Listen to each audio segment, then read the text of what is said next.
Vamos ver aqui a altura. Ao vivo? Estamos ao vivo? Muito bom.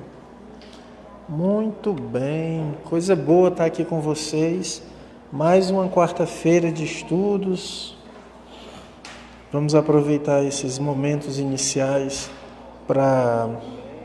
Coisa boa estar aqui com vocês. Estou me ouvindo?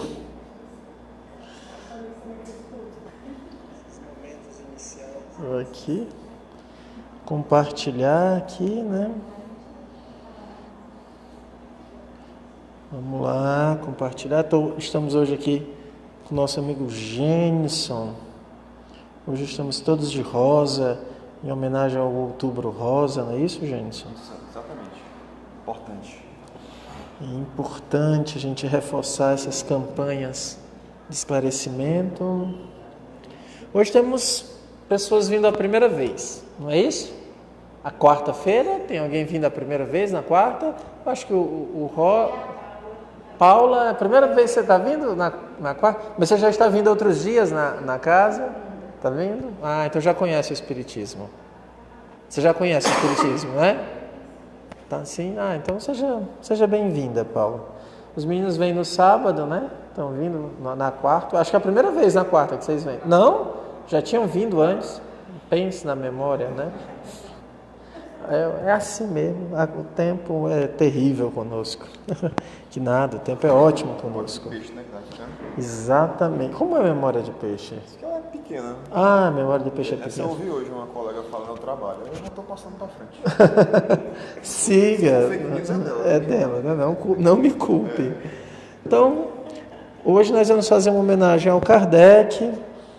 E aí a melhor maneira da gente sempre, quando se pensa em homenagem, a melhor maneira de você homenagear uma pessoa é mostrando o seu método de trabalho. Não é só ficar contando vantagens, né? Eu tenho certeza que não é isso que o Kardec espera de nós. Amanhã é o aniversário do Kardec. De nascimento.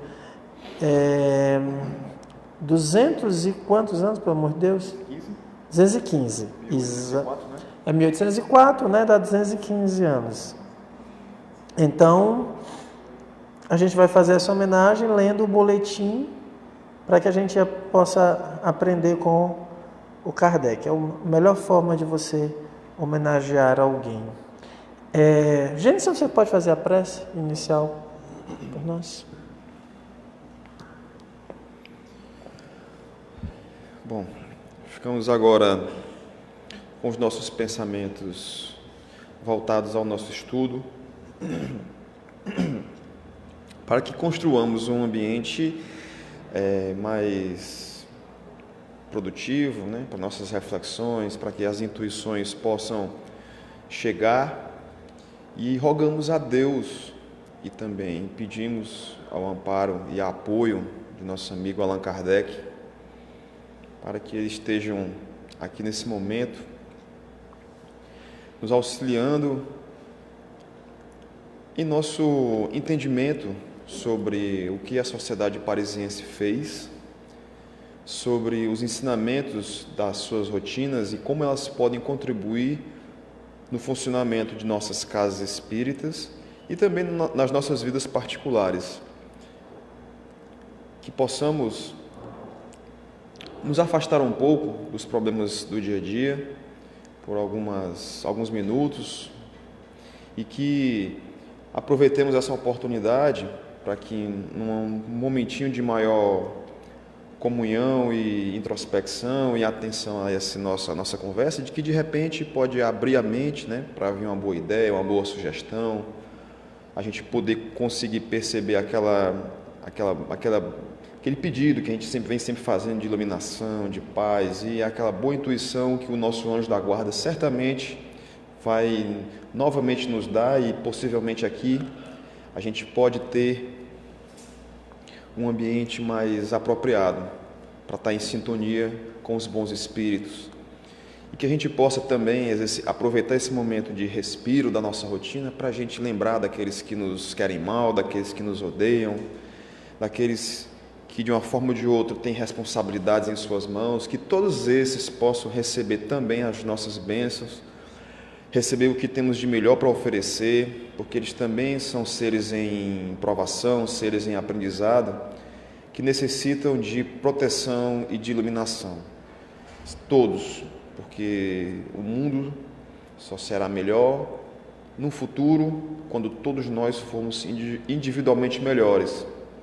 Enquanto estivermos nesse mundo de provas e expiações, que possamos ter força, discernimento e sabedoria com a ajuda dos Espíritos que nos guiam e nos acompanham, para a gente prosseguir honrando o nosso caminho e fazermos ser merecedores do mérito quando retornarmos à nossa pátria espiritual. Que assim seja. Bem, vamos começar aqui. A gente vai tentar fazer assim. A leitura por ata, um boletim são 4 atas. A gente vai fazer a leitura das atas e depois a gente vai comentando os pontos que são relevantes, destaques, para que a gente possa perceber como era o trabalho na Sociedade de Paris. Lembrando a todos que aqueles que tiverem interesse para o ano que vem, quiserem fazer nosso curso mediúnico, fala comigo, deixa um e-mail com o centro que a gente já vai estar com as inscrições abertas para fazer para o próximo ano nós já termos nosso curso de formação mediúnica de 2020. Então vamos lá. Tem Moreira, tem uma revista espírita lá embaixo, você podia pegar para a Paula, não? Tem uma revista lá, aquela de 1859, outubro de... Eu vou lendo aqui, Paulo, enquanto ele traz a revista para você, tá bom? Vamos lá. Leitura, sexta-feira, 29 de julho de 1859, sessão geral. Julho de 1859. Não é essa? Eu estou perdido? Tá certo. Outubro de 59, ó. Será que... Mas a primeira é essa. Está no Kardecpédia, está assim? Tá aqui.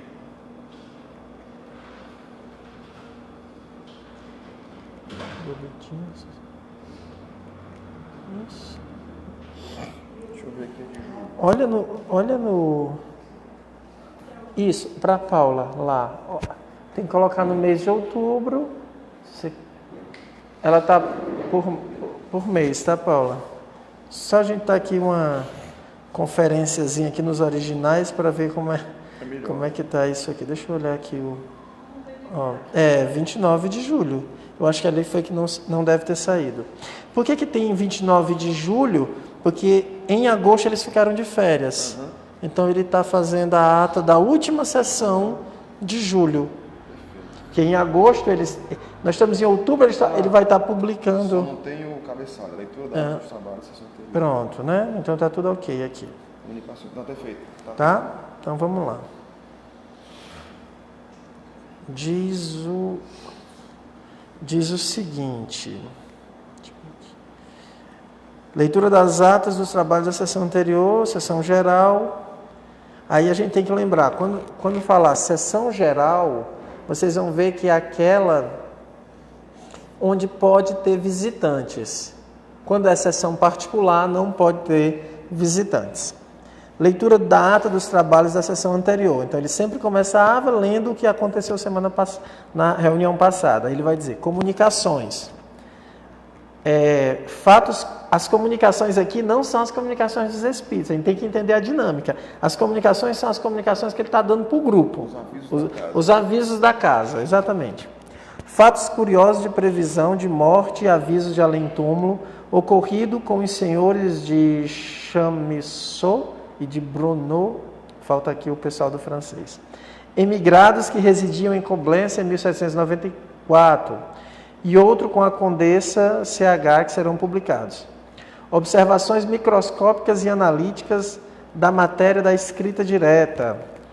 Aí ele remonta ao número de agosto de 59. Leitura de uma carta em resposta à senhora dos...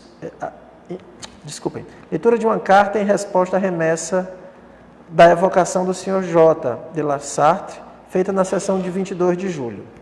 Agora, então, esses foram os comunicados, aí vamos para os estudos. Perguntas complementares relativas ao repouso dos espíritos. As respostas não parecem à altura do espírito evocado, pois não se reconhece nem a clareza, nem a precisão habituais. A sociedade não as leva em consideração, desde que não dá uma solução satisfatória. Perguntas dirigidas a François Arago relativamente às respostas equívocas acima referidas. Diz ele que o espírito que as respondeu não foi o espírito evocado. Esse espírito, acrescenta ele, não é mau, mas é pouco adiantado e incapaz de resolver certas questões. Permitimos que ele respondesse para vos exercitar na apreciação das respostas e, ao mesmo tempo, para dar a ele uma lição. Perguntas ao mesmo espírito sobre a análise química da matéria da escrita direta. Perguntas ainda ao mesmo espírito sobre as tempestades e o papel dos espíritos nos fenômenos da natureza, publicado no número de setembro. Segunda evocação do Sr. J. de La Sartre, depois de uma carta acima referida, publicada no número de setembro, sobre o título A Morte de um Espírita, evocação de Jacques Arago, né? Acho que a pronúncia é melhor, seria Arago, né? Seria essa. Então, essa foi a sessão do dia 29 de julho. Dessa sessão, Gênesis, você gostaria de destacar alguma coisa? Boa noite a todos aqui presentes e bom dia, boa tarde, boa noite para quem estiver vendo pelo YouTube ou pelo Facebook. De forma direta, objetiva, duas coisas. Uma que, mais uma vez, como é que era a dinâmica na sociedade parisiense, em que eles faziam lá debates de estudos, muitas vezes de produção já obtida, né? Então já vinham com os textos e aí já faziam aquela discussão, e que muito do que era publicado na revista era obtido na própria reunião. Então, como ele conta aqui no final, perguntas ao mesmo espírito sobre as tempestades e papel dos espíritos dos fenômenos da natureza, publicados no número de setembro. Ou seja, essas perguntas aqui, que ele está comentando em outubro, foram produzidas em julho e publicadas em setembro. Então, eles faziam aquela análise criteriosa, Kardec selecionava do material inteiro que ele tinha, e a partir daí ele publicava aquele estudo na revista, que, lembrando, era um material que ele tinha esse nome justamente por conta da periodicidade e do propósito, como temos hoje. Temos essas revistas semanais, que no Brasil são muito comuns, temos também revistas mensais, né, temáticas. Então, a Revista Espírita tinha esse propósito de divulgar os estudos e os avanços que estavam sendo obtidos na sociedade parisiense. Então, aqui dessa resposta, eu queria destacar essas questões aqui, como você falou bem, que veja, primeiro aqui uma coisa bem legal, o Kardec estava estudando um fenômeno de escrita direta, ou seja, o que é um fenômeno de escrita direta? Dobra-se um papel, normalmente eles colocavam embaixo de uma estátua, de um santo, numa igreja, embaixo de uma pedra, não sei o quê, e aparecia a escrita direto, não era um médium psicografando, a tinta se formava. E vejam que o Kardec faz aqui nas comunicações, diz que eles fizeram, com a ciência que eles tinham em mãos, observações microscópicas de como era aquela tinta, para ver se tinha alguma diferença, porque era um fenômeno muito interessante. Agora, aqui é muito legal, porque aqui é uma coisa que a gente perdeu. Ele diz assim, pergunta sobre o repouso dos espíritos. O que foi que aconteceu? O espírito não respondeu claramente.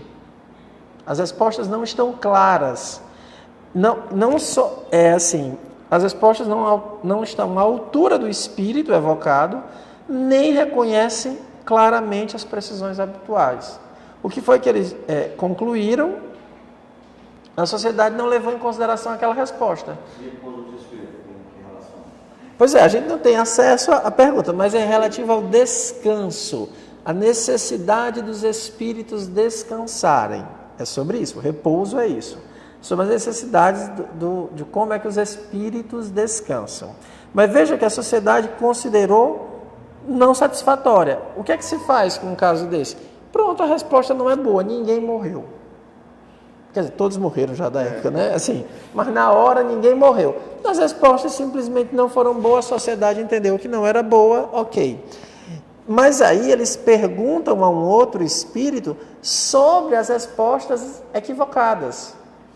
Veja, eles foram em busca de um espírito que tinha uma maior elevação espiritual, porque eles já conheciam pela maior sabedoria, para dizer o que eram aquelas respostas. Aí o espírito diz assim, ó, não, aquelas respostas não foi dada pelo espírito que vocês chamaram. Outro espírito se intrometeu no lugar e tomou a frente. Vejam que esse é um problema grave no fenômeno mediúnico. É o fato da gente não ter certeza se o espírito que fala é quem a gente chamou, é quem ele está dizendo que é. Veja que a Sociedade de Paris está passando por esse problema. O Kardec coordenando a reunião, tudo mais, e o espírito colocou-se na frente. E o Aragon ainda diz assim, ó, não era um espírito mau, mas era pouco adiantado. E aí ele diz, por que os espíritos superiores fizeram isso? Permitimos os espíritos superiores que ele respondesse para vos exercitar na apreciação das respostas e ao mesmo tempo para dar a ele uma lição. Bem, o espírito achava que ia conseguir dar a resposta. Os espíritos deixaram, ele se colocou na frente de um outro, para quê? Para que os encarnados, os membros da sociedade, exercitassem a sua capacidade de perceber. Vocês viram que a sociedade diz, ó, não é o espírito. A sociedade mesmo já tinha dado que não era o espírito evocado, que não era aquele espírito. Então, esse fenômeno para a Sociedade de Paris era algo natural, faz parte do fenômeno mediúnico. O fenômeno mediúnico exige que os seus elementos constitutivos, ou seja, o seu coordenador, os médiuns, os assistentes, os que participam da reunião, fiquem atentos para não serem enganados. Se for enganado, não é para ninguém desistir, não. Né? É ruim quando a gente aceita ser enganado. Mas se você descobre, não tem problema. Vida que segue, a gente continua e tenta melhorar. Você vai fazer uma pergunta, Moreira? Sim. Quando ele fala na lição para o espírito, era para o espírito, né? Para o espírito. Por quê? Porque ele não conseguiu enganá-los. Exatamente. E assim, talvez, se ele bem refletir, ele não vai tentar mais fazer isso. Porque o problema é ele querer passar-se por outro, né? Alguma observação vocês querem fazer? Tem pergunta já, ô Flor? Não, né? Você quer comentar? E vejamos nós aqui, o Cícero levantou uma questão muito importante, eu atribuo. Como a nossa falta de estudo pode nos causar problema nesse trato com a mediunidade, porque é natural e é um processo muito saudável até que haja o questionamento ao que o espírito está produzindo. Eu faço questão de colocar dessa forma porque não estou questionando o espírito, não estou acusando o espírito de você é um mistificador, você está querendo tomar... Não. Obtém-se a comunicação, analisa-se o que está sendo colocado, percebe-se, ou seja, um olhar crítico, né? O que é que está sendo colocado aqui? Não é, e percebe-se que ali não está se entregando algo que é usual do espírito. Então é legítimo e até saudável que as pessoas, digamos, desconfiem, ou melhor, critiquem, que isso aqui não é do espírito. Ou seja, não há nenhum mal e o espírito superior, ele está aberto a isso. Então, se a pessoa participa de um grupo mediúnico, em que, primeiro, é muito comum, assim, é muito mais cômodo a pessoa passar a aceitar cegamente tudo que o espírito começa a dizer. Então aí alguém um dia estranha a comunicação, aí ele diz, Cícero, rapaz, eu não gostei muito daquela comunicação não, aí tu, por quê? Por quê? O que aconteceu? Rapaz, cara fala umas coisas ali que não tem nada a ver. E assim, às vezes são coisas muito grosseiras. Ele vai falar uns assuntos que falar de pessoas que não estavam na reunião e dá indireta. Olha, saiba que quem não está aqui, exemplo, hipotético aqui, não está contribuindo com o bom funcionamento da casa. Então chame a atenção dessa pessoa. Mas não dá esquisito não, isso não dá paz. Aí vamos falar com o médium. Aí o médium escuta. Você achou algo estranho? Isso, não. Cara, aquele espírito não estava muito legal. Disse, como assim? Você está achando que minhas comunicações não são boas o suficiente? Você acha que eu não sou médium bom? Aí começa. Os nossos próprios milindres, nossos próprios orgulhos e vaidades não podem ser atacados. E aí o que acontece? Os espíritos que querem... E veja só, tem aquele mito. Não, isso foi no tempo de Kardec. Ele era privilegiado, tinha a proteção dos espíritos codificadores, tinham médios especiais. Não. O que era de especial era a forma como Kardec conduzia. Então, quando ele via uma coisa que não era razoável, ele não tinha o menor constrangimento de dizer, bom, não está razoável. Vou tirar da minha cabeça? Não. Vamos chamar um espírito superior. Chamaram Aragô. Aragô, me diga aí. Aí disse, não, rapaz, é porque era outro espírito. Não era quem estava se passando, mas o problema não era com vocês. Deixamos que ele entrasse para que vocês, atentos, ficassem sempre exercitando, né? Isso não pode nunca baixar a guarda, ficar sempre atento. E também uma boa lição para ele, para perceber que nesse grupo atento ele não vai ter vez. Então, qual o resumo disso? A responsabilidade sempre vai ser nossa. Os guias vão estar ali do lado, sempre, nas reuniões mediúnicas. Porque nas reuniões sérias. Eu vou até dizer mais, pelo menos os nossos anjos da guarda vai estar ali, né? Mas nas reuniões sérias, e o Cícero a ressalva bem, e vamos presumir sérias, são aquelas bem intencionadas. O centro espírita, o pessoal lá faz a mediúnica, embora que a boa intenção apenas não seja suficiente para ter uma boa reunião, né? Mas você tem ali, as pessoas estão num propósito sincero de querer obter comunicações, orientações, explicações. Beleza, aí começam a acontecer os problemas.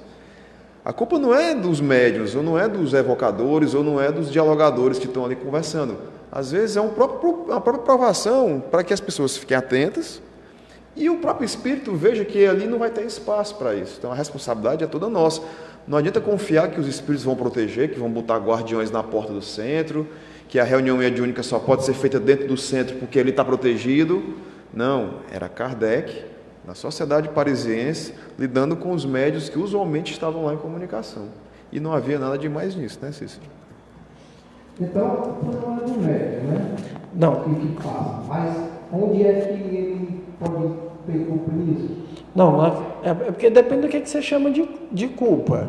Obviamente que se um espírito aparece, é uma imperfeição que nós temos. Mas isso, por termos imperfeições, isso não quer dizer que sejamos maus.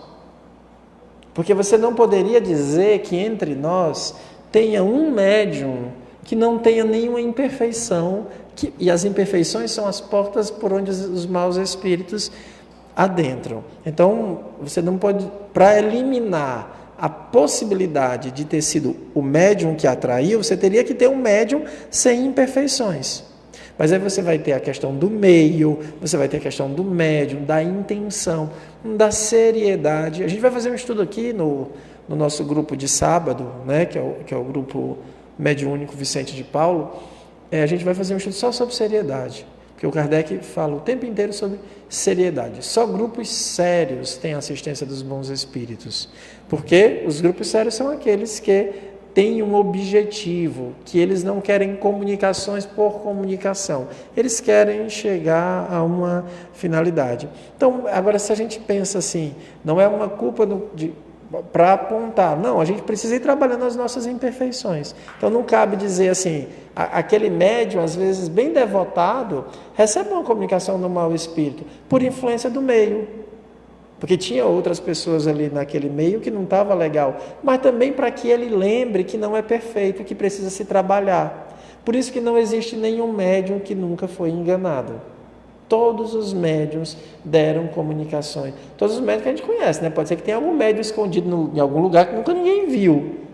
Mas todos os médiuns que a gente conhece, que a produção foi posta à luz para a gente analisar, Todos, até agora, todos tiveram comunicações apócrifas, tiveram comunicações ruins, tiveram momentos em que foram enganados. Todos, não teve essa exceção. Por quê? Porque para não acontecer isso, teria que ser já o Espírito Superior encarnado. E se fosse um Espírito Superior encarnado, ele teria que estar no meio, só com pessoas assim, para não permitir pura influência do meio. Então, a gente sempre é bom duvidar. Na dúvida, o ceticismo... Especialmente uma sessão geral, né? E essa aqui ainda era uma sessão geral, né, que é aberta a visitantes. Vamos para sexta-feira, 2 de setembro agora, que é uma sessão particular. Ou seja, nessa sessão particular não tem visitantes. O Kardec não tem. Essa que é a diferença que o pessoal... Não é que as reuniões são fechadas, tá? É que elas têm convidados, desde que sejam apresentados por alguém. Vamos lá.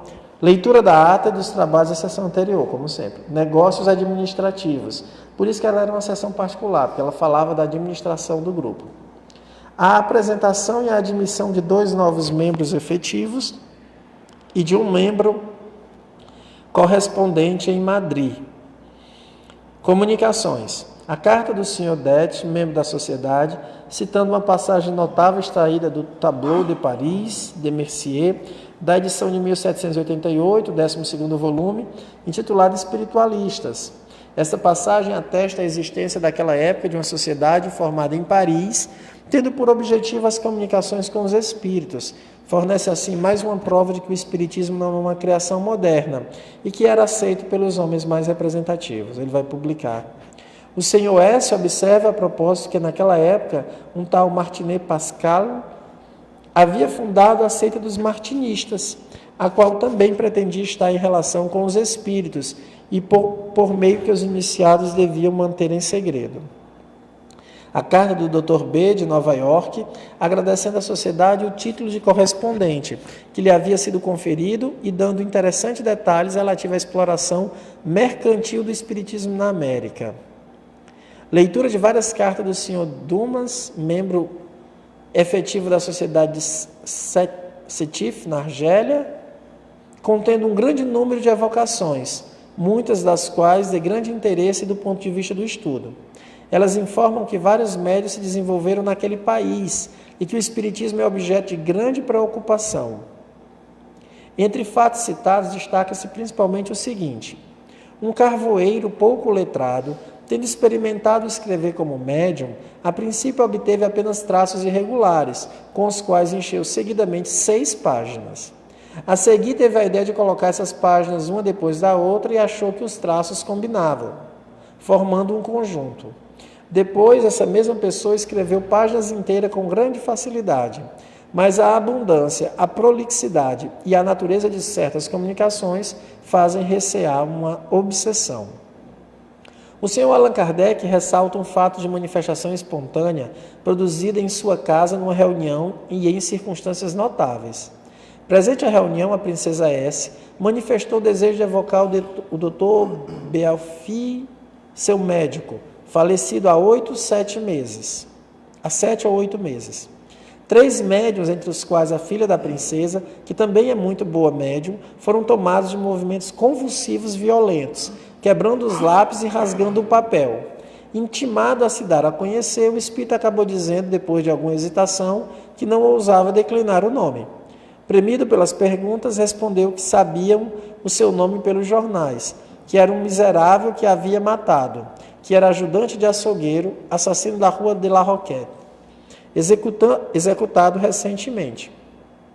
Interrogado sobre os motivos da sua presença sem ter sido chamado, disse que havia sido mandado por outros espíritos, a fim de convencer que os médiuns não escrevem o seu próprio pensamento. Termina pedindo que orem por ele, porque se arrepende de sua conduta e porque sofre. Retirou-se depois da promessa de que seu desejo seria satisfeito e de lhe terem dado alguns conselhos. Veio então o Dr. Buffy, eu acho, que responde com muita calma e lucidez às várias perguntas que lhes foram dirigidas. Com efeito, esta comunicação é prova manifesta da independência dos médiuns, porque todos os membros da reunião estavam preocupados com a evocação do doutor, e ninguém pensava naquele homem que veio surpreender a todos, manifestando-se por sinais idênticos através de 3 médiuns diferentes, que não dispunham de cartões nem de pranchetas. Leitura de uma comunicação espontânea obtida pelo Sr. R., membro da Sociedade sobre a Antiguidade das Crenças Espíritas e sobre os vestígios por elas deixados em todas as religiões. Estudos. Evocação de Privat d'Anglemont será publicada. Evocação do milionário avarento de Lyon, conhecido pela alcunha de Perret Crepin. Essa é a reunião que teve bastante, né? Aqui teve bastante coisa, né? Gente, algum destaque, pessoal? Depois vocês façam as perguntas, que aqui, nessas 2 comunicações aqui, a gente já vai ver bastante coisa. De forma geral, é interessante a diversidade e a riqueza de temas. Eu tratava de tudo que envolvesse o interesse da sociedade, né? Falei e não disse nada, no sentido de falar de tudo, mas assim, é porque realmente tudo que estivesse acontecendo em torno dos fenômenos espíritas ou de situações que pudessem ser avaliadas por uma evocação, Kardec conversava. Não à toa, quem já estudou o livro dos médiuns já percebeu lá que ele fala de médium histórico, médium cantor, médium musical, perdão, não tem, médium musical, médium inspirado, por quê? Porque Kardec ele explorava diversas possibilidades da mediunidade. Então, nada impediria de que a gente usasse uma comunicação mediúnica para fazer ciência. Qual o problema de invocar, por exemplo, evocar Einstein para estudar a teoria da relatividade? Não teria problema. E pelo processo não teria problema. Porém, como a ciência, como a atividade espírita, ela ainda não conquistou as mentes e os corações dos cientistas, né, dada a visão materialista, eles ainda não acreditam nessa possibilidade. Mas Kardec deixa claro que não é nada impossível de que isso possa se fazer.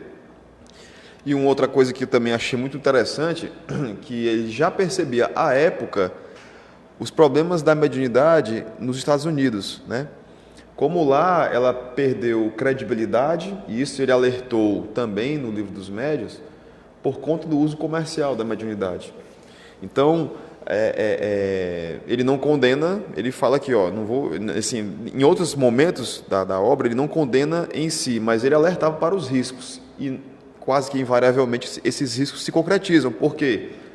Porque as comunicações elas têm valor a partir da sinceridade de propósito. Quando você faz disso um negócio, o seu propósito é obter o resultado a qualquer custo. Então, a gente vai ver depois, ele relatar os problemas e os efeitos dessa mercancia da mediunidade nos Estados Unidos, né? E vai ser muito legal, o Cícero vai comentar aqui algumas coisas sobre esse trecho que ele relatou, desse processo, que até o Moreira acabou de ressaltar, né? Tá aqui, um exemplo claro de que os médiuns não tinham problema nenhum, todo mundo estava focado ali, querendo conversar com o seu Belfio, e ele apareceu, entrou na comunicação, um cara tinha nada a ver com a conversa, né? Outra coisa curiosa, quem estava lá era uma princesa. Então, assim, nobres franceses, europeus participavam das reuniões, de sessões, até porque à época, isso era uma coisa muito comum, né? Quem viu o filme do Kardec, tem uma cena muito curiosa em que ele começa a ver aquilo como um divertimento, né? É legal você visualizar pelo olhar do diretor do filme, né? Como é que era aquilo, né? Então o pessoal, como fosse num café, todo mundo brincando daquela coisa. Então era uma prática, no caso de Kardec era reunião séria, porque as filhas da princesa eram boas médias, como ele mesmo classifica, era uma, né? Então, assim, são detalhes que mostram a naturalidade e a cotidianidade, vamos dizer assim, não sei se a palavra existe, mas a coisa como ela se dava na vida das pessoas, e ela pode se dar na nossa vida. É engraçado isso, eu estou fazendo questão de ressaltar, porque toda vez que a gente conversa sobre esses boletins e fala de mediunidade, e a gente sabe que o nosso público, não só agora, mas na frente, um dia vai ter alguém de um centro espírita no interior, ou no outro estado, e vai ter esse contato com esse estudo, e aí é para a gente dizer, olha, as reuniões elas não têm que ser revestidas de toda uma mística, elas são coisas muito naturais, desde que bem conduzidas, e bem conduzidas é com seriedade e objetivo e propósito, né, Cícero? Eu destaco, né, até porque como eu tenho feito, a gente vai começar o nosso curso de formação mediúnica de 2020, nós precisamos realmente preparar as pessoas.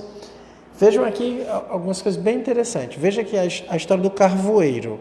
Ele era analfabeto, semi-analfabeto, né, pouco letrado, e aí ele começou a escrever os traços irregulares, aquela coisa assim, vendo a mecanicidade dele, mas aí depois ele quis juntar as folhas para ver se dava alguma coisa daquele monte de papel que ele estava lá, aqueles riscos que ele estava colocando. Mas aí aqui tem uma recomendação muito importante, é que ele começou, depois que ele começou esse trabalho, porque normalmente no processo inicial da mediunidade, dos exercícios daquela pessoa que está fazendo em casa, para testar para exercitar a mediunidade, ela tem que ser feita em casa todos os dias durante 15 minutos, é a recomendação de Kardec, né? Às vezes você só tem riscos, e esses riscos é meio que para destravar o braço, né? Então você vai ver que o médium só obtém os riscos e depois vai melhorando e vai começando uma produção. Se você fica só nos riscos, é o chamado médium improdutivo. Ele ainda não consegue produzir nada. Só são rabiscos. Eu sempre lembro de uma reunião mediúnica que eu participei, que a gente fez a reunião e a senhora, evocamos o espírito, e aí um médium começou a escrever. Escrevia páginas, e tinha uma senhora lá, muito humilde, muito simples. Eu espero que seja a senhora me ligando, né? Ela vai dizer assim, não conte a história. Ela muito humilde, muito simples, ela disse que sentiu a presença do Espírito. Mas não falou nada. Não deixou a comunicação acontecer, porque o médium lá estava escrevendo. Quando terminou a reunião, perguntou, e o Espírito evocado? O médium não veio, nenhum dos médios psicógrafos tinha passado. Aí perguntou assim, mas ela disse, olha, eu senti, mas eu achava que o médium estava escrevendo, e o médium só estava fazendo rabiscos, era exercício. Daí a dificuldade de você ter reuniões com médios, né, pensando agora, aquele médium deveria estar fazendo exercício em casa, porque senão cria até essa situação. Mas veja, ele escrevia tão veloz, tão rápido, e ela, eu estou sentindo o Espírito aqui, mas é tão diferente do jeito que ele faz, então ela imaginou que o que estava com ela não era o Espírito que estava, mas era aquele outro. Só para a gente perceber como esses exercícios iniciais às vezes são rabiscos. Mas depois dele ter vencido isso, esse carvoeiro aqui, o Kardec disse que ele começou a psicografar páginas. Só que tem um problema.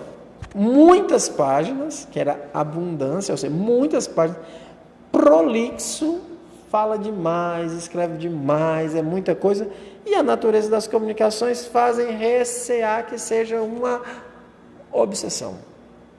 Então, quando a gente vai... Isso também é muito comum no início. No início do desenvolvimento mediúnico, eu vou usar essa palavra, desenvolvimento mediúnico, porque é a palavra que Kardec usa.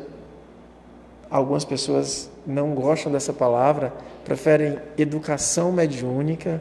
Eu entendo o que a pessoa pense assim, mas entre a opinião dela e a opinião de Kardec, eu fico com Kardec. Então, me desculpe quem prefere educação mediúnica, quem utiliza a educação mediúnica e quem utiliza outros autores que colocam a educação mediúnica, eu continuo com Kardec. Ele usa desenvolvimento, eu vou continuar usando desenvolvimento. Mas se essa pessoa me der uma boa psicografia do Kardec com argumentos favoráveis, aí eu poderia repensar. Então aqui você vai ver que essa prolixidade é um sinal de obsessão. Por isso que eu sempre observo também médiuns que escrevem muito. Aqui no nosso grupo, quando eu vejo um médium que escreve muito, Mas lembre que não é só um critério. Prolixidade, abundância de comunicações, prolixidade e natureza das comunicações. A gente já fica assim, opa, pode ser que esse médium esteja obsediado. Eu lembro de um caso também parecido que a gente começou a evocação. Gente, quando a pessoa estava fazendo a prece, a pessoa fechou os olhos assim, Deus de amor, ia começar a prece, a pessoa já começou a psicografar. E era uma obsessão. Porque um bom espírito respeitaria a prece. Um bom espírito respeita. Os bons espíritos não têm essa urgência, esse desespero de dar uma comunicação que não respeitaria nem a prece. Então ali já era um sinal inequívoco de que era uma obsessão. E era, mas o rapaz conseguiu livrar-se da obsessão que o atormentava e hoje em dia, pelo menos que eu saiba, é um bom médium. Aí o outro caso é o caso, de novo, que o Gênesis falou da princesa, essa questão da nobreza, assim, participar, bem interessante, mas eu queria levantar aqui um outro ponto. Primeiro, Kardec viu, presenciou.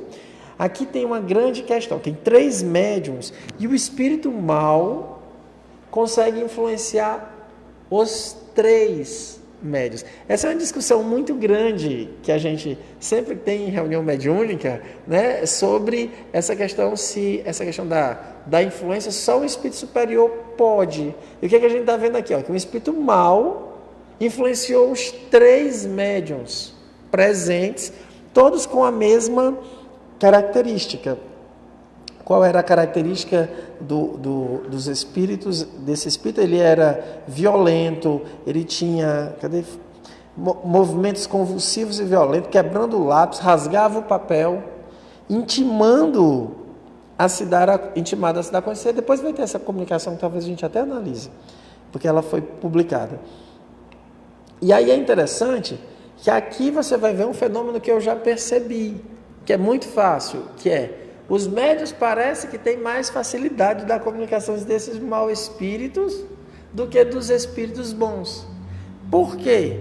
Porque dos maus espíritos tem o que ele diz assim, a independência do pensamento. É muito notório. Vamos supor que nós estamos na nossa reunião mediúnica, nosso grupo de estudo, nós estamos fazendo uma evocação e vem o anjo da guarda do Gênison, através de mim, dar conselhos para ele. E vem dar orientações, mas como eu, Cícero, desejo coisas boas para o Gênison, eu fico na dúvida, meu Deus, mas será que não sou eu que estou dizendo? Porque eu também desejo a felicidade dele, eu desejo que ele, seja cada vez mais sábio no seu proceder. Mas, se eu estou na reunião mediúnica e vê um espírito tomado de ódio, diz que o gênio quer que o Gênison morra, depois eu vou até me perguntar na reunião de sábado, que vem por que é que um espírito morto quer que a gente morra? Vocês já pararam para se perguntar? Ele está morto, ele sabe que está morto e que não morreu. Por que ele quer que a gente morra? Vocês já pararam para se perguntar isso? Venham no sábado que eu vou explicar. Hoje não é o tema, não é sobre isso que eu vou falar hoje, tá? Mas é expectativa, né? Ou então morra, sem saber. Não sabendo. Mas, então, quando vem um espírito desejoso de ódio pelo Gênesis, como eu não desejo isso para o Gênesis, eu fico mais tranquilo. Então era um espírito mesmo, porque eu não desejo isso. Só que isso gera um problema sério. Por quê? Porque a gente se acostuma com maus espíritos e acha que só é médium dos maus espíritos, porque eu tenho uma maior certeza. Veja que nesse caso, esse espírito de um assassino, ninguém estava pensando naquele assassino, estava todo mundo esperando aquele médico, que era calmo, tranquilo. Os espíritos trouxeram aquele assassino, o assassino com todas essas características, para que os médiuns tivessem certeza de que eram médiuns. Porque até então esses médiuns estavam reticentes, achando assim, não, eu acho que isso é coisa da minha cabeça. Desde o século XIX que os médiuns dizem isso. Eu acho que é coisa da minha cabeça. Foi preciso os espíritos trazerem um espírito completamente fora daquela situação, do propósito, para que os médiuns tivessem, não, é mesmo, eu sou médium. E depois, dada a comunicação, veio o espírito e explicou. E o espírito termina, né, pediu que orassem por ele, se arrepende da conduta porque sofre. Porque sofre. Então, eu queria fazer esse destaque da metodologia aqui que o Kardec aplica na construção das reuniões mediúnicas. Vocês gostariam de fazer alguma pergunta? Os presentes? Tem alguma pergunta de casa por enquanto, Flor? Não? Só são comentários? E mais uma vez, comunicações duras, né, difíceis, vamos dizer assim, não agradáveis, de espíritos que estão ali atuando até a pedido dos próprios espíritos superiores, né? E aí reforça aquilo que Kardec já diz no Livro dos Médiuns, que os espíritos inferiores, eles ajudam também nesse processo, fazem os trabalhos de manifestação física, essas comunicações mais difíceis, porque o espírito superior não vai ter esse sentimento todo para poder chamar a atenção dessa forma. Então vai ter que contar com quem? Com o espírito com essa característica, né? Só para ver como a dinâmica da reunião não é só... Não é linear, exato. Então, não é o fato do espírito ter se comunicado que é o problema. O grande problema seria se você não tirar nenhuma lição, nenhum aprendizado dela. Veja que não é uma evocação, são comunicações espontâneas. É muito interessante isso, porque hoje a gente tem uma questão de que existem reuniões que não tem nenhuma organização nenhuma.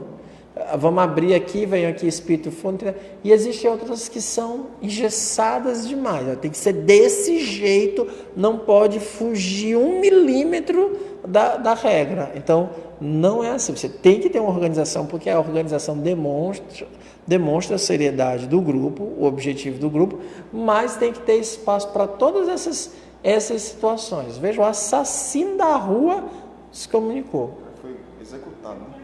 Tem uma pergunta? Moreira, tem uma pergunta aqui. Moreira assiste a reunião dos 2 planos, é uma maravilha. Do Eduardo Marinho. Essa dependência de que você fala tem a ver com a afinidade com o livro dos espíritos maus? Essa dependência, eu falei independência, é o Eduardo Marinho. Eduardo, reformula a pergunta, que a gente não entendeu, não. Pode ser erro de digitação, mas não está muito claro, não. Eu não sei se eu falei de dependência, eu disse que... Independência. Eu falei de independência, que os espíritos têm independência da vontade do médium, né? Ele tem uma ação independente. Mas deixa ele reformular aí, porque a pergunta não tá muito boa, não está muito clara, né? Então, não adianta nem a gente ficar especulando, isso é coisa de espírito imperfeito. Não entende nem a pergunta e quer responder, né? Faça, é ótimo, né? Se eu não conseguir entender a pergunta, não adianta eu tentar responder. Vamos lá para sexta-feira. Tem uma pergunta? Aonde? Opa, é o Igor, né? Tem uma pergunta aqui, ó.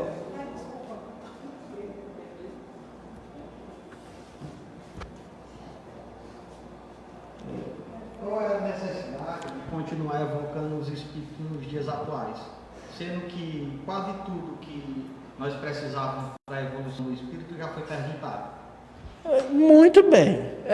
Para que continuar evocando os espíritos se tudo que a gente precisava saber a gente já evocou? Do ponto de vista moral, a gente não bastaria Jesus. Amai-vos uns aos outros, esquece todo o resto. Não precisa de mais nada. Mas o problema é que a gente tem que viver isso. E tem que aplicar na sua... no seu cotidiano, na sua vida. Você tem que aplicar em você. Igor, né? Igor, olha, eu estou lendo um livro de Santo Agostinho. Então, esse livro ali é de 350, ele nasceu em 354 da era cristã. Então, esse livro tem mais de 1.600, quase 1.700 anos, né? Indo para 1.700, digamos assim. Se você observar os problemas que Santo Agostinho vive, você fica chocado. Você diz assim, como é que pode um negócio desse? Ó? Vamos supor que ele está passando o momento que eu estou lendo, ele está com 31 anos, então dá 385. Agostinho tem 2 grandes amigos. Eu vou citar um exemplo só por conta do Gênesis. Ele tem 2 grandes amigos, que tem um de nome difícil, Nebirídio, nome difícil. Nebirídio, é um nome bem difícil. E o outro é Alípio. Alípio, a contragosto, mas porque os pais queriam, Alípio foi ser advogado. Por isso que eu vou citar, porque o Gênesis também, da área dele. E Alípio trabalha com um juiz. Isso em Roma.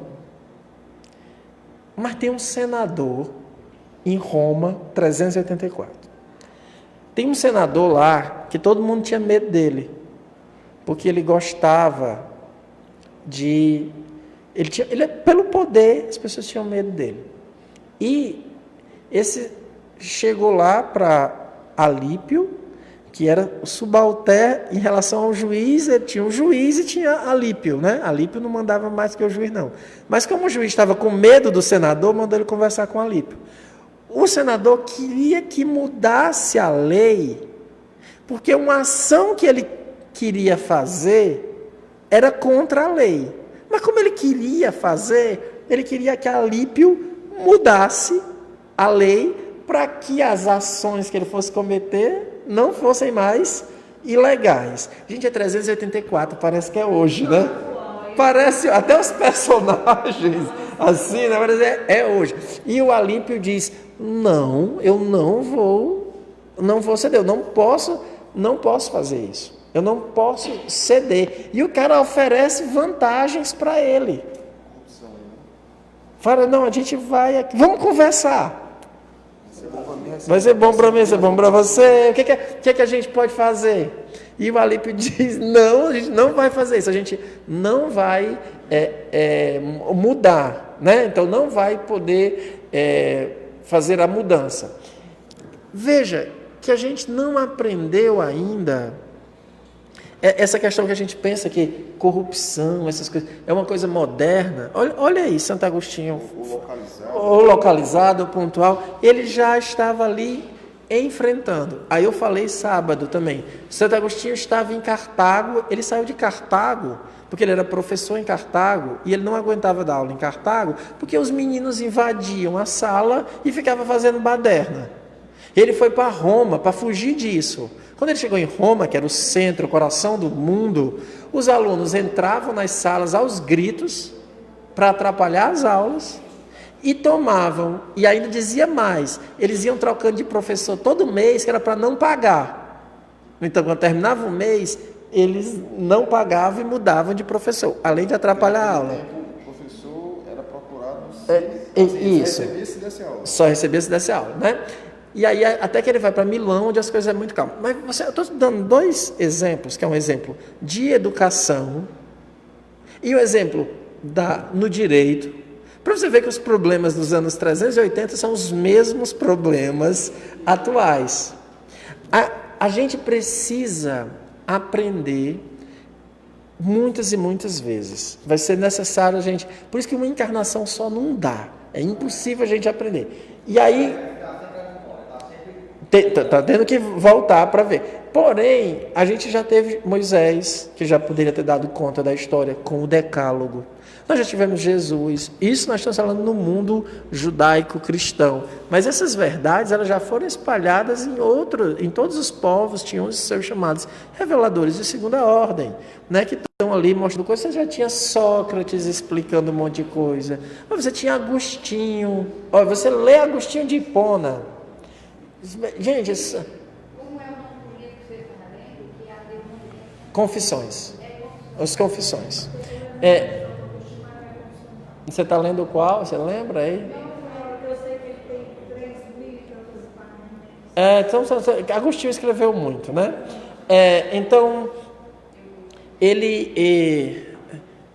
sim, me perdi. Sim, então Sócrates já tinha dito muita coisa. A parte teórica a gente já tem. O Espiritismo, ele está dito como, definido como o supremo apelo. Por que ele é o supremo apelo? Porque é o seguinte, sua mãe morreu. Ela volta, supondo que a sua mãe você a ame, né? Porque também, né, se não amar, não funciona muito não na história. Se aquela mãe que lhe ama, daí a força das comunicações, como é que eles chamam, cara? O Kardec tem um nome para esse tipo de comunicação, contemporânea. Eu acho que são as comunicações contemporâneas. Tem um nome mais específico, eu não sei se é contemporâneo ou não. Que ele diz ali dos espíritos cotidianos, que são esses que a gente conheceu. Se a sua mãe, que você ama, morre e volta para lhe dizer, meu filho, mude seu comportamento.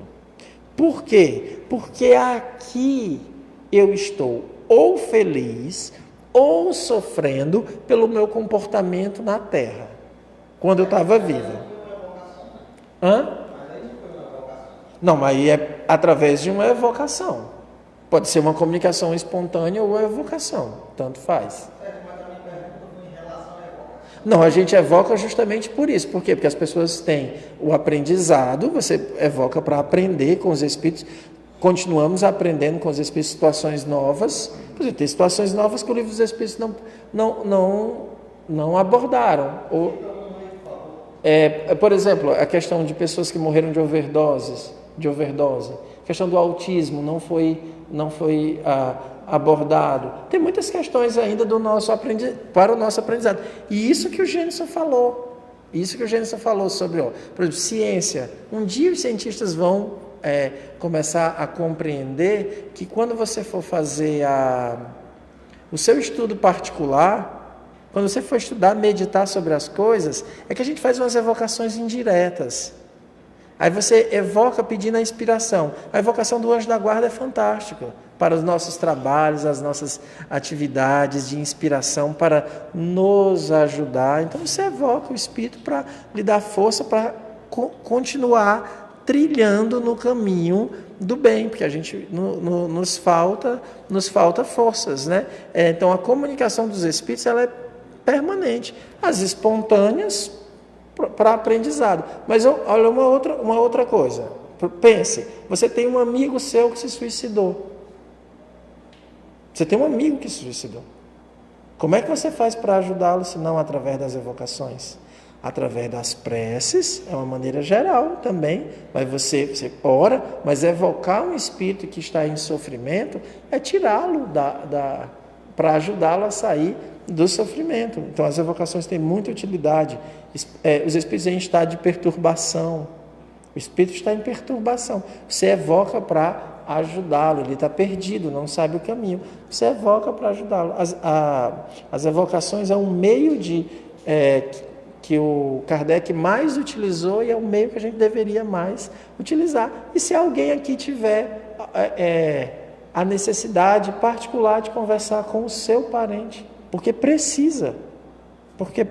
ela precisa, ainda está na situação de precisar, é através das evocações. Comunicações espontâneas demora bem mais.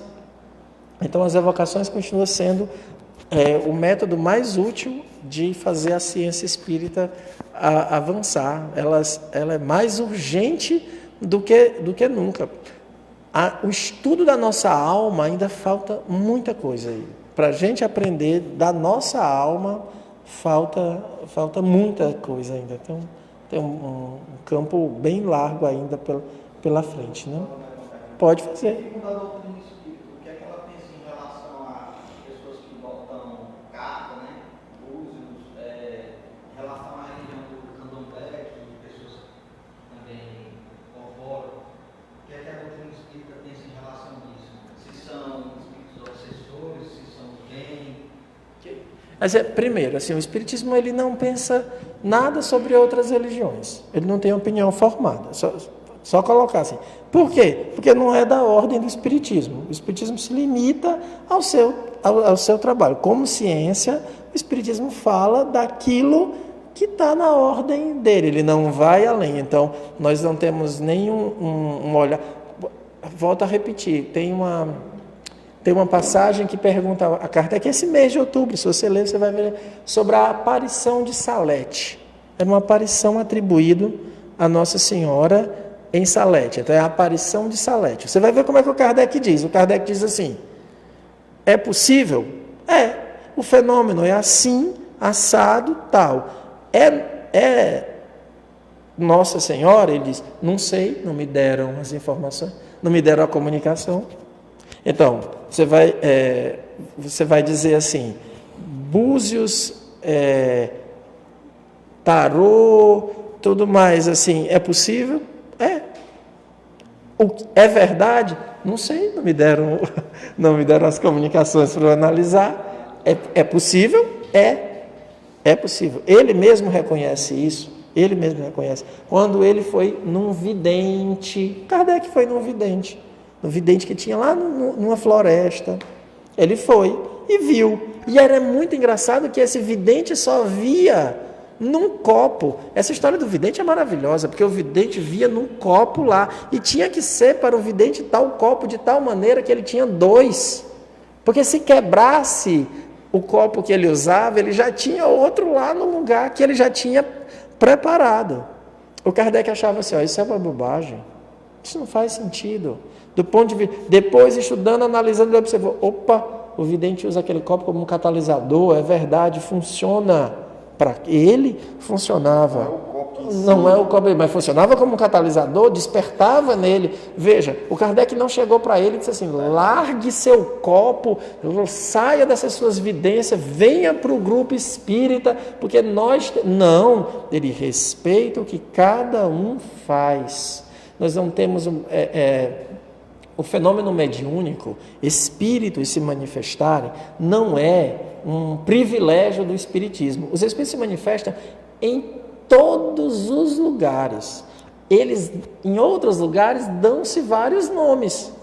Vários nomes aí, o fenômeno de vários nomes, não só em lugares religiosos, lugares, às vezes, outras ambientações, médicos, quantas pessoas não estão sendo tratadas porque escutam? Olha como mudou o paradigma espírita, o paradigma da medicina. Se eu chego num médico dizendo, eu escuto vozes, ele me dá remédio porque eu estou louco. Porque ele não pergunta, mas o que as vozes dizem? Vamos analisar o que elas estão dizendo? Primeiro, não, já parte do pressuposto que se vê voz, escuta voz, se ele escuta uma voz, é porque ele é louco.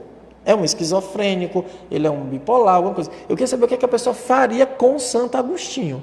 Porque Santo Agostinho ouvia a voz. Sócrates, vão dar remédio para ele não ouvir mais. Então, não tem um processo de análise. E aí você não percebe que... aprende algumas coisas assim, né? Um bom médico, quando...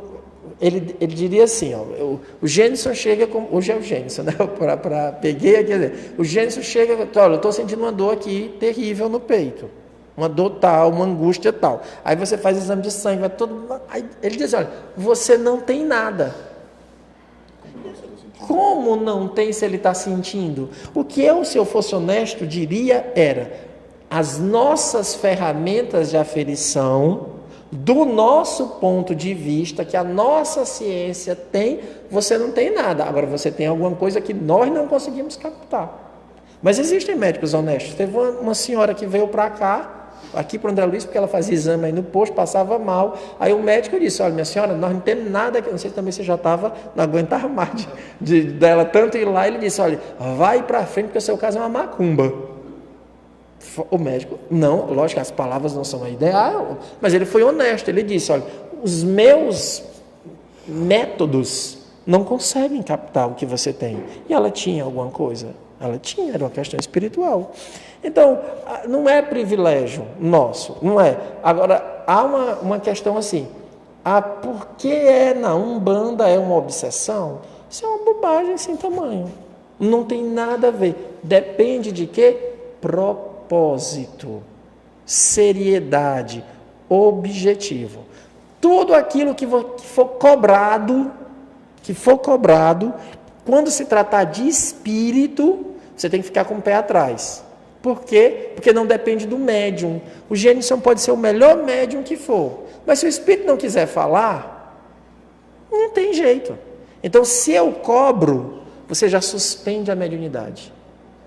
Porque a mediunidade, ela precisa ser, dai de graça o que de graça recebeste. É uma forma de ter controle. Aquilo que é cobrado, é tanto que na Inglaterra, aqui ele está falando da escola americana. Na Inglaterra você tem, e nos Estados Unidos também, mas na Inglaterra é um caso específico, tem plaquinhas, médiums. Você entra e paga no cartão, só não parcela, porque parcela é uma invenção brasileira, né? Só no Brasil que se parcela no cartão. Mas você compra, você vai lá e pronto. Sabe o que foi que o que seria o DECOM, né? A parte de comércio da Inglaterra colocou? Pois agora, se você vai lá e faz um trabalho e você paga, você tem direito a receber o resultado do seu... Você tem que, porque eu não comprei um produto, um serviço, então eu fui lá, né, para fazer uma amarração. Entrei lá e disse assim, olha, eu quero amarrar o Gênison, né, vamos fazer assim só para a gente quebrar os preconceitos. Eu quero amarrar o Gênison. Leidiane está escutando, já cai para trás. Né? Vou lá na Inglaterra e digo assim, olha, eu quero amarrar o Gênison. Porra, ele vai ter que deixar a esposa dele, vai ter que se amarrar a mim, porque eu paguei, não é um produto. Então, esse é que é o problema da escola. Por isso que ele falou da mercantilização da mediunidade. É porque a partir do momento em que você cobra, há uma boa probabilidade de quem está lhe assessorando sejam os maus espíritos. Porque qualquer pessoa que cobra, se vem, eu vou ter que inventar alguma coisa para dar a resposta. Agora, quem vem aqui no grupo espírita e quer dizer, olha, eu queria participar de uma reunião mediúnica, dizer, você tem paciência? Porque tem gente que está aí 2 anos e não recebeu nada, mesmo com evocações. Não recebeu, porque não depende de nós. A gente evoca, faz tudo direitinho, mas não depende de nós. Agora, dizer que associar aos credos umbandistas, candomblé, alguma coisa à obsessão é preconceito. É uma visão preconceituosa. Porém, isso não quer dizer que o grupo espírita deva abrir as suas reuniões para mudar o formato fora do que Kardec está aqui. Ou seja, os espíritos vinculados à Umbanda, o Candomblé, essas coisas, eles não podem se comunicar nos grupos espíritas exigindo... Se exigiu, já foi. Não pode mais não. Mas você não pode transformar a reunião que tem um formato, como nós estamos lendo, no mesmo formato das reuniões mediúnicas. Ou seja, você não dá para ter no centro espírita charuto, não dá para ter bebida, não dá para ter oferendas. Não dá para ter. Não dá. Por quê? É simples, é bom senso. Nós aqui somos espíritas. Nós somos espíritas. Né? Se a gente for convidado para um casamento católico, provavelmente a gente vai. Você casou católico, né? Pronto, casou no católico. Quando chegou na hora do padre falar alguma coisa, você lá, o convidado, ou o noivo. Aí o padre vai falar alguma coisa e diz, epa, faça assim não, seu padre. Diga amém não, assim seja. Porque eu sou espírita e eu digo assim seja, não fale amém não. Ei, essa hóstia, não é desse jeito não. Ninguém, se estivermos normal, né? Lógico que não estiver normal, né? Se a gente estiver normal, ninguém entra em nenhum culto religioso e no meio do culto, parou aí, porque nós somos espíritas e a gente não acredita desse jeito, nós vamos fazer do nosso jeito. Ninguém faz isso. Então, se os espíritos são guias dos grupos mediúnicos elevados, superiores, e eu acredito que os tenha em todos os ambientes da paz, do bem, tem como propósito, eles não viriam por um grupo espírita, sabendo que não existe essa ritualística, pedir, exigir que as tenha. Ou eles não são pessoas boas. Não são normais. Nós seríamos melhores do que eles. Se não é melhor que ele, é melhor a gente falar em nós mesmos. Deixa eles para lá. Então isso a gente tem que deixar muito bem claro. Espiritismo respeita todos os credos, nem discutimos. Não é nem da nossa alçada, a gente nem discute, nem fala de nenhum credo religioso. Todos os credos religiosos são respeitados. Isso, mesmo a gente parece que a gente está desviando, isso é absolutamente o pensamento de Allan Kardec. Por isso que eu não acho que a gente está desviando. Então, esse é o pensamento de Allan Kardec. Ele nos ensinou isso. Ele nos ensinou. Ele ia em todos os locais. Tinha grupo espírita que se ajoelhava, cantava os hinos da igreja. Kardec nunca criticou. Deixava. Ele permitia, porque é necessário que cada um de nós descubra.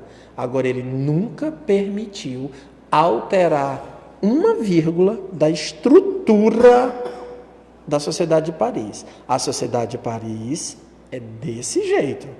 A gente respeita todos os outros, mas na Sociedade de Paris não acontece isso. Então, na Sociedade de Paris não tinha médium no espelho com um copo d'água, olhando dentro do espelho. Não tinha. Mas Kardec sabia que tinha. Ou em outros locais, médium nos cristais, na borra de café. Ele sabia. E ele ia lá, ele ia olhar para ver como era. Nunca criticou. Você não vai ver nenhuma crítica de Kardec. Por quê? Porque ele é um estudioso, é um cientista, que é o que a gente devia, é o que a gente deve fazer. Respeita todos os credos, sem nenhuma crítica.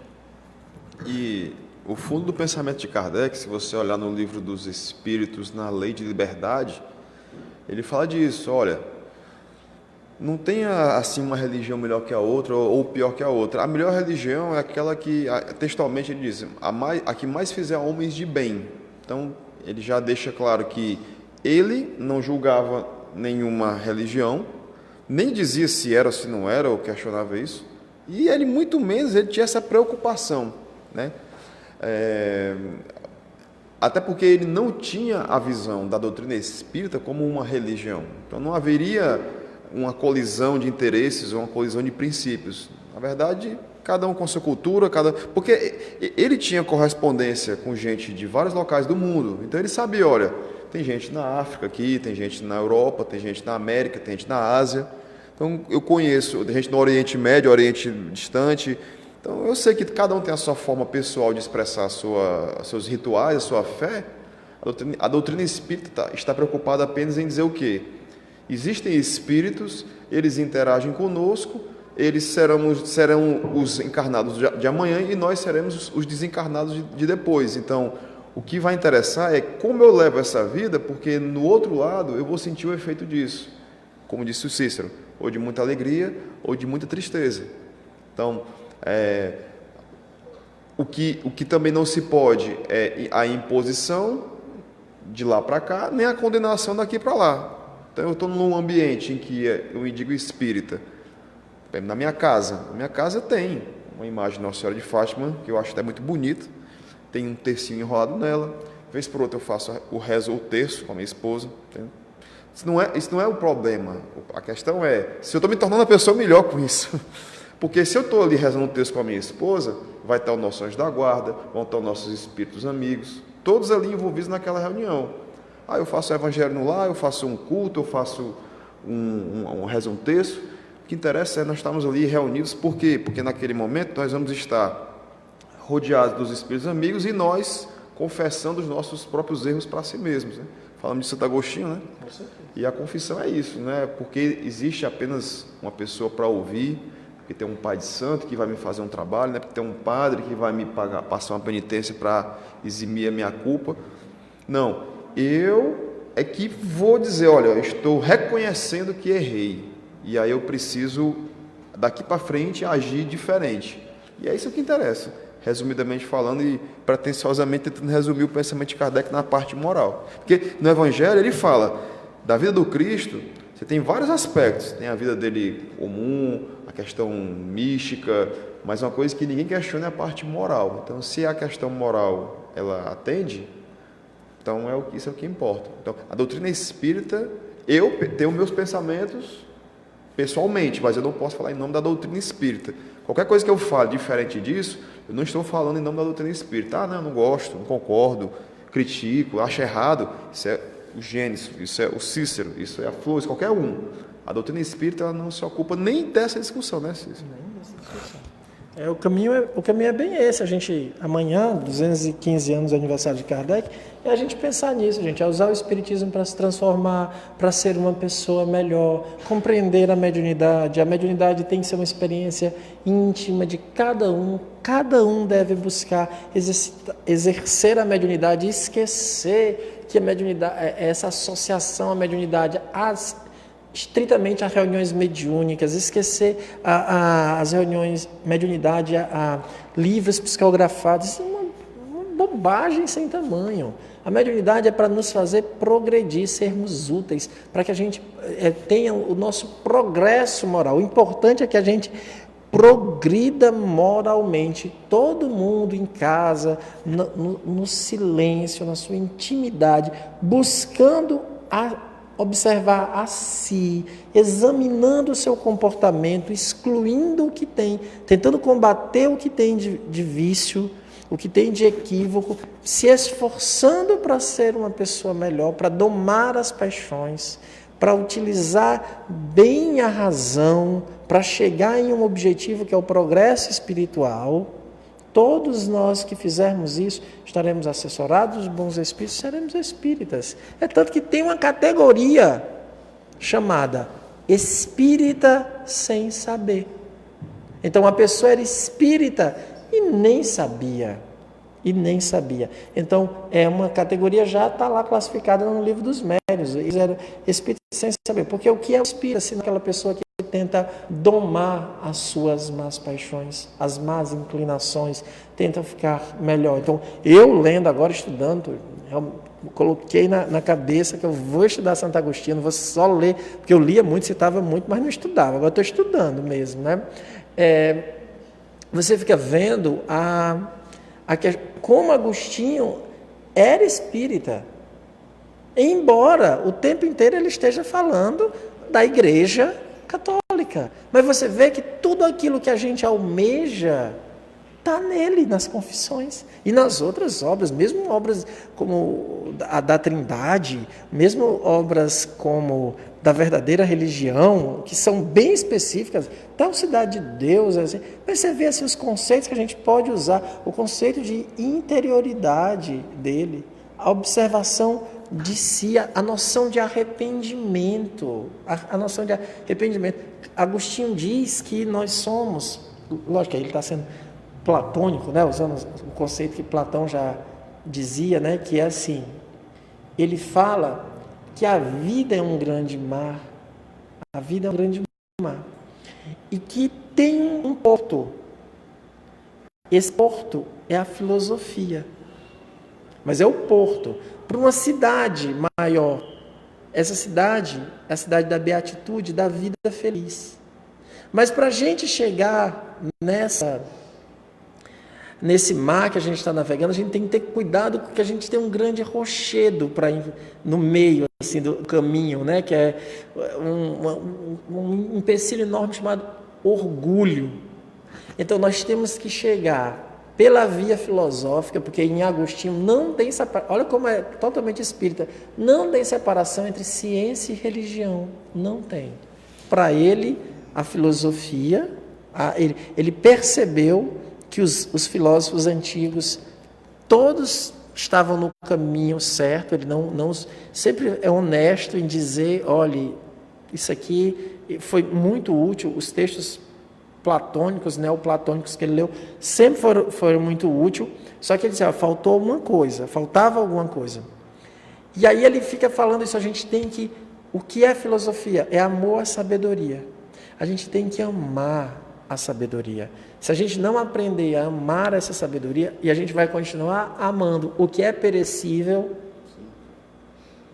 é só fonte de sofrimento.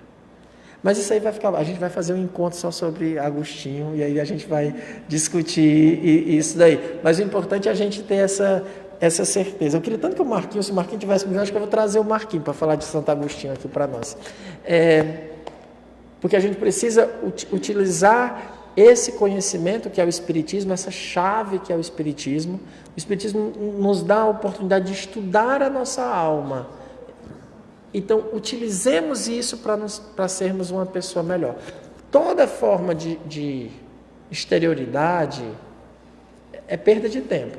Lógico que do ponto de vista de um grupo de estudos, a gente levanta essas questões, como o Igor levantou. Na Sociedade de a gente vai ver que teve um rapaz que dizia, recebeu uma comunicação sobre a virgindade de Maria. Kardec disse, não leia. Ele, não, mas é do outro ponto de vista. Ele disse, não leia. Por quê? É um dogma de uma outra religião. Não nos interessa. Qualquer coisa que pudesse dizer ia gerar polêmica. Ele disse, não importa. Esse espírito que ditou queria criar confusão. Não nos interessa. Então, tudo que for exterioridade é perda de tempo. O importante é, pegue a ferramenta, espiritismo e jogue em você. Analise a sua alma e vá ser feliz. Uma vida feliz, né? Uma beata vida. Então vamos agradecer ao Gênison pela participação, agradecer a todos vocês que estão aqui. Vamos fazer a nossa prece final, lembrando a todos que amanhã às 22 horas faremos a prece pelos doentes e reafirmando aqueles que têm interesse em estudar mediunidade, falem conosco, entrem em contato, leia o livro dos médiuns. Médium que não lê o livro dos médiuns não passa nem na porta. Tem que ler. Kardec obrigaria a leitura, senão nem começava as conversas. Façamos a nossa prece. Deus de amor e bondade, Senhor da vida, a Ti rendemos graças pela oportunidade que nos concede. Esta noite em especial, dirigimos nosso pensamento a Allan Kardec, que aqui se encontra, a quem oferecemos as flores do nosso agradecimento, as flores da nossa gratidão. Caro Mestre Kardec, obrigado pelo texto da noite, pelas orientações, por tudo que temos aprendido. Rogamos a Deus que sejamos dignos do conhecimento que o Espiritismo nos proporciona. Te pedimos que não nos abandone, Kardec. Inspire-nos a mantermos-nos nesta via que nos foi entregue através de Ti e dos espíritos vinculados ao Espírito de verdade. Que possamos a cada dia vencer as nossas imperfeições e, unido ao nosso anjo da guarda, aos espíritos familiares, aos espíritos protetores, trilhar esta jornada de progresso espiritual. Em Teu nome, Kardec, em nome de Jesus, nosso modelo e guia, em nome de Deus, damos por encerrado esta reunião, rogando ao Pai que nos abençoe, nos ampare, nos proteja e nos livre de todo o mal. Que assim seja. Muito obrigado a todos vocês, pessoal de casa. Até a próxima reunião.